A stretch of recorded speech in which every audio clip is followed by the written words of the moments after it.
Polres Maluku tengah menggelar apel pasukan Operasi Ketupat Salawaku 2025 pengamanan Hari Raya Idul Fitri. Apel tersebut berpusat di lapangan Polres Malten, Kelurahan Nama Elo, Masohi, Kamis 20 Maret 2025. Kapolres Malten, AKBP Hardi Meladikadir saat membacakan pesan Kapolri menyatakan, berdasarkan survei Kementerian Hukum RI potensi pergerakan masyarakat selama libur Lebaran 2025 mencapai 52% dari total jumlah penduduk Indonesia. Diperkirakan sebanyak 146,48 juta jiwa akan melakukan mudik Lebaran, namun data ini akan dapat berubah sewaktu-waktu. Pengamanan pada tahun Lebaran sebelumnya, jumlah realisasi pemudik akan jauh lebih besar dibanding angka survei. Selanjutnya, pemerintah juga akan memprediksi bahwa puncak arus mudik akan terjadi pada tanggal 28 hingga 30 Maret 2025 dan puncak arus balik diprediksi akan terjadi pada tanggal 5 hingga 7 April 2025. Operasi ini akan diselenggarakan 23 Maret, 8 April 2025 untuk 8 Polda prioritas. Sementara 26 Maret, 8 April 2025 untuk 28 Polda lainnya. Operasi ini akan melibatkan 164.298 personil yang akan menempati 2.864 pos.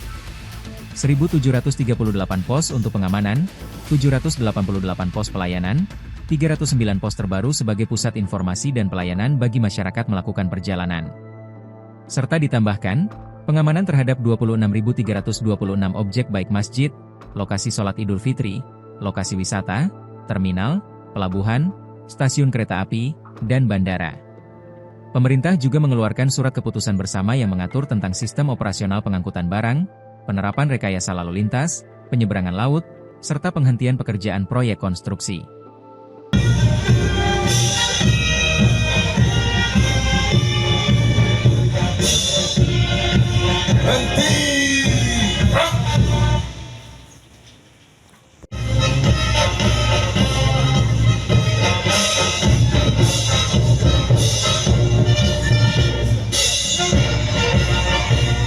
Jalan di depan.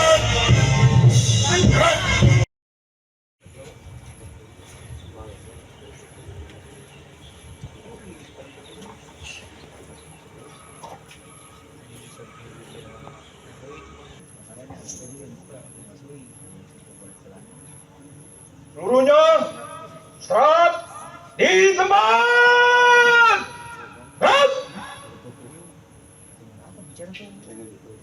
Download Tribun X sekarang, menghadirkan lokal menjadi Indonesia.